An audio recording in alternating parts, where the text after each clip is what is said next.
Let's see it. Rapster Surf, he had some crazy bangers before. So, big potential. Let's go. For the uninformed, this is the only CSGO. An enormous community that's about to receive one of its biggest updates ever. But in its shadow Sit back, relax, and enjoy. a whole other game that few CS players really understand. These speedrunning empires were hidden within the game's community tab, and despite having thousands of maps and millions of players over the past 2 decades, there's still some games that you've likely never seen before that appear to push the limits of the source engine. Okay. These are the speedrunning communities of Counter-Strike, and we have to start in Quake. The first game on record to feature bunny hopping, a mechanic where players could maintain their velocity by jumping when they hit the ground, and gain even more speed by turning in the air. While this would eventually become B-Hop, one of the largest CS speedrunning communities with essentially the same rules, that's not why we're here. In 2012, a scantily watched video was released called Slide Challenge 2004. In it, a player named Kovac, yes, the same Kovac that made the famous aim trainer, is described as finding the fastest way to accelerate in Quake history. And you might be able to tell, this was the first ever instance of surf in gaming. Players could hold themselves against huge ramps, moving without friction and gaining massive speed from gravity. But Kovac clarified in a Reddit post, he didn't invent surf, but moved maps from a different mode called slide mod, discovering that the mechanic worked on normal settings. It wasn't until another Reddit post 2 years later that Mario, the creator of Counter-Strike Surf, would reveal himself. You might have seen holy! That's a statement. I invented Counter-Strike Surf maps. Holy. The creator of Counter-Strike Surf would reveal himself. Jesus. You might have seen an amazing video about Mario by 3 Clicks Philip. I simply couldn't do it justice. Legend. But this is Surf the Gap, the original surf map that would give way to thousands more over the next 2 decades. While most surf maps were originally made for combat, small arenas, they would eventually shift their focus to speedrunning, traveling from the start zone of the map to the end zone as fast as Combat. A lot of people don't know. The game mode Surf Combat. It looks fun as hell. I saw Dima, a friend of mine, played it on stream. You have surf ramps, you have an RVP or something, and you have 100% accuracy. You can like shoot everybody. Everybody is surfing. If you fall off, don't act like, oh my god, but what if I'm bad at surfing? No, you just spawn again in the air and you know can take another ramp. It's crazy. Looks like so much fun. You should check it out. possible, evolving as mappers became more skilled and engines more developed. You should check it out. I've never played it on stream. I've never played it. Oh shit. Until the modern maps of today, and Surf began to take on a certain reputation of being impossible. Cool. Surf was difficult Thank you for the 10. I'll check out afterwards, okay? and sometimes unintuitive. New players would often be unable to get past their first ramp. But this created allure and prestige around surfers that could not only beat maps, but do it at record speed. Surf would become the most popular CS speedrunning game, exploding into popular culture. Streamers like Summit1G, and unfortunately the YouTube phenom Leafy would make Surf a classic, and easily recognizable in the wider gaming market, but still inevitably tied to bunny hop. B-hop movement mechanics are almost identical Bro, to by Surf. the way, one thing. Bro, I back in the day, I wasn't good at surfing. I never surfed myself, but I watched some Leafy videos here and there. We all did, right? Bro, he kept on surfing throughout all of his videos, but he's so bad. How after hours and hours of surfing, bro, he's so bad at surfing. I rewatched some at one point, and it's terrible. In fact, B-hop features a lot of He's not learning, or he's like using the material from like I don't know, same week always or something. I don't know.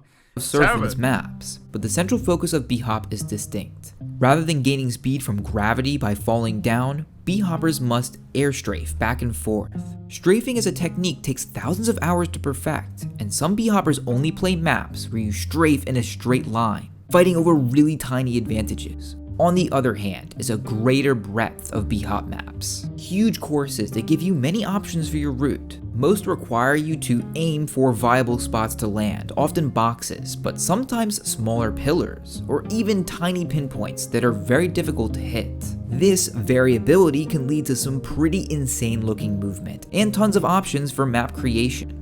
B-Hop 2 found wide reception in a different way. A legendary video called Foon Too Much for Z-Block. In it, Foon flies past his opponents, using B-Hop to get to critical points earlier than he should. The idea that B-Hop could be used to gain a massive competitive advantage was enthralling for a lot of players, and I think the angered reactions of Foon's opponents contributed a lot to this mystique, but unfortunately these movement mechanics were eventually nerfed, almost completely in normal Counter-Strike, confining the application of B-Hop to community servers, in which there was a major divide. Originally, like in regular Counter-Strike, players would use their scroll wheel to jump. It was the most consistent and legal way to B-Hop. This form of B-Hopping is called scroll. However, in the early days of B-Hop, there were cheaters who would use auto B-Hop. They did this because it prevented any speed loss when touching the ground. This gave auto B-hoppers an unbeatable advantage, so cheaters could at any time take a world record easily. This resulted in the entire game mode transitioning from scroll hop to auto hop for everyone. This not only divided the community, but increased the pace of bunny hop as a whole. Players could now easily reach high speeds, ripping through maps that would have otherwise taken minutes, resulting in some of the most beautiful and unimaginable runs. B-Hop and Surf are now tied to each other. Top players can, with effort, travel between the two and set records at the highest level, as the basic movement is essentially the same. But the third giant of CS speedrunning employs aspects of both of these games, called Creeds Climbing, created by Creeds. KZ? Players must scale structures and clear large gaps, a much more vertical game than the others. KZers can only achieve this by strafing. KZ, like B-Hop, rewards good strafers. But KZ also features both surf ramps and elements of B-Hop, requiring top KZers to understand all three modes. But I think what made KZ so popular was that the skills learned in this game would give a direct competitive advantage in regular CSGO. The hardest and most effective jumps on Mirage. I did that. The hardest and most effective jumps. The window jump.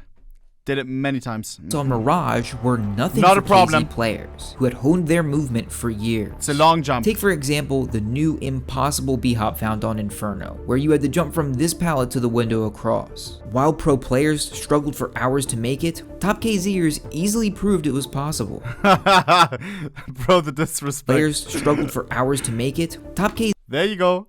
Boom. He didn't have to add the boom. KZers I easily. remember Rob's tried for 4 hours on stream. Like, he did nothing else. All he did was try this jump, and he didn't do it. Proved it was possible. Ladders also appear in KZ, as they do in the base game, with different ways to jump and strafe off for the most speed. Very useful for a map like Nuke. However, the KZ community is divided, much like B-Hop, with different versions of the game with their own settings. Between these three, only one perfectly resembles CSGO settings, VNL or Vanilla KZ, with the other two providing quality of life improvements and other changes for speedrunners. Most maps simply aren't made for vanilla settings. And like the other speedrunning communities, KZ has a massive competitive leaderboard and server system, with world records that make the Inferno jump look easy. These 3 games within a game, despite their dominance, are only the tip of the. Which one do you like the most, chat? For me, it's easy. I've always been a surf enjoyer. I don't know. It's, I guess, as well, maybe like the easiest to get into, if that makes sense. It's easier to play to do it at a decent level, I think, or I don't know. And it's just chill, bro. You slap on a video on the left, on the right, you just surf. Oh baby. Iceberg.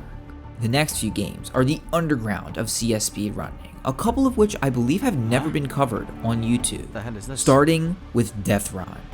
In the earliest days of Counter-Strike, Death Run was immensely popular. As you attempted to run through the map, your opponents could activate traps, suddenly killing you. This led to a really scary and interesting game, baiting out trap uses or avoiding them entirely.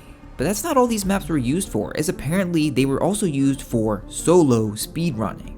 Death run maps were converted into speedrun maps, and players had to weave their way through tiny gaps and scroll hop their way to the end, even having its own cheaters, with one player recording their entire setup from scratch to prove that they were legit. Apart from the runs online showcasing the maps, there were apparently servers that saved times and leaderboards, one of which I found and is still available on the original Counter-Strike. And surprisingly, yet another community game was secretly converted into speed-runnable maps, the minigames mode. On MG servers, players could essentially be subjected to anything the mapper desired. Falling floors, other players, and one subset of these MG maps were called course maps, where everyone raced to the end while avoiding moving objects or other obstacles. And as advertised, these maps were added to timed servers so that they too could be optimized. But what separated MG course maps from B-Hop, for example, was the increased variety of obstacles, especially movement of objects within the map. This was never really seen in B-Hop, as it added way too much randomness, but in the very small world of minigame speedrunning, anything goes. I like that. Much more vanilla. I like an added part of randomness. Does that make sense, chat? If there's random elements, it's kind of comparable to Minecraft. You can speedrun, you get thrown into a random world seed. You need the perfect seed. It's time intensive. You have many tools to like perfect the runs. Versus a set seed. You know what I mean? I think a little bit of randomness can be nice. I don't know. I think that sounds cool. And deep is Trick Surf. The randomized Trick Surf is much like regular surf in its mechanics. Ride along ramps and gain speed from gravity. But as opposed to gold. Yeah, I like RNG in general, bro. I don't know. Linear maps, you traverse in a closed arena. Maps that originally would have been used for combat. And to complete your goal, you must perform a trick. Trick Surf is made up of thousands of routes, unique ways to get across the map. Players are evaluated on the time of the tricks, the amount of speed they can generate, and of course, how difficult and lengthy of a trick they can do. Trick Surf is like the Tony Hawk's Underground of CS speedrunning. Flair and creativity more rewarding than simply following the world record route. Yet, Trick Surf had an unfortunate downfall. The main Trick Surf servers, run by a player named Z, were suddenly shut down. The website that could normally be used to access the game was now a diatribe against the game itself. Z claimed that Surf was an addictive and destructive force that had to be ended, but fortunately for those— What? Officially, my reason is that keeping it up is enabling people to waste their lives on a dead, broken game. What? Those people, including me, should play new games. Or better yet, go out into the world. Because wasting even a second on that shit is never going to improve my life or fix my teeth. What? This can't be real. Surf cannot provide any happiness. Cannot fix my teeth. Why does he keep repeating? Cannot find a girlfriend. Cannot do anything except hurt lives of players. Addictive and destructive force that had to be ended. But fortunately, for those who want to play now, the new Trick.surf website and servers were recently not shut on the servers and said get alive. Holy. Released for the public to use. There's another very similar speedrunning community I have to mention, called Trick Jump. If you've ever seen the game mode called Hide and Seek, where you chase down your opponents using many of the movement techniques we've discussed, then Trick Jump will seem familiar. Much like Trick Surf, you must complete lines, but the ramps are so much smaller, gaps tighter, and with a pace rivaling the hardest surf maps. Despite how small some of these communities may be, they never fail to impress even the most casual observer. But our last community is the future of CS speedrunning. Tricks. What? Tricks is by far the most complex and underrated game mode, featuring elements of Surf, B-Hop, and KZ. And this one critical mechanic, flashing. In Tricks, one player throws flashbangs at the other player's feet, sending them this ain't the future, bro. Hey, you need homies for this. Backwards and forwards. Repeating this without fail results in a tremendous amount of speed, often leading the flyer into a difficult surf and B-hop section. Then, after exiting their solo, the flyer sometimes goes back to their flasher at blazing speed, and with a perfectly timed flash, shooting towards the end zone. Tricks maps emphasize not only cooperation, but trust that the other player will do their part. Take this insane That's end sick. to a map by the player username. Bro, that looks so sick. Tricks maps emphasize not only cooperation, but trust that the other player will do their part. Take this insane end to a map by the player username. After several minutes of intense play, username had to hit 4 high-speed flashes in a row, aiming them perfectly at his partner's feet, without which the run cannot be completed. I will say this game mode was covered for the first time recently by Dima Wallhacks, but other than this, Tricks has received a little of the attention it deserves. There was one more game mode sent to me, rocket jumping in CSGO, but unfortunately, despite how cool it looks, there are no remaining servers for the game. To play it, you would have to run your own server. No servers? Bro, this looks sick! No? How cool it looks, there are no remaining servers for the game. To play it, you would have to run your own server with the proper plugins. This is the unfortunate case for many CSGO communities, dying to the natural course of the market. And in an age where our game, CSGO, is about to be made obsolete, all of these communities are under threat. Many like Surf survive on older games, like the most competitive server, KSF, which is about to hold their biggest tournament ever. If you want to catch it live, click the link below on the 12th and 13th of August. My entire channel is devoted to these communities, so now that you've watched this, you'll be able to understand my best video on cheating in B-Hop. Thank you so much. I think Levi won that championship, by the way, right? We watched that. Damn. Yeah, chat, what is gonna happen with CS2, bro? All of these mods. Some of these things must be running on old mods or like old, whatever you call it, old server setups that people just always look up on the GitHub. That all has to be reworked, no? I think it's a new engine. Some of these things may not even be possible anymore. W video as always. Holy fuck. That was nice. That was very, very nice. Boys, leave Rapster server sub. Boom. I'm not sub because it's fucking... Wait, I'm on main channel! I'll leave it a sub. Fuck it. Boom. Right here. Leave him a sub. W videos as always, man.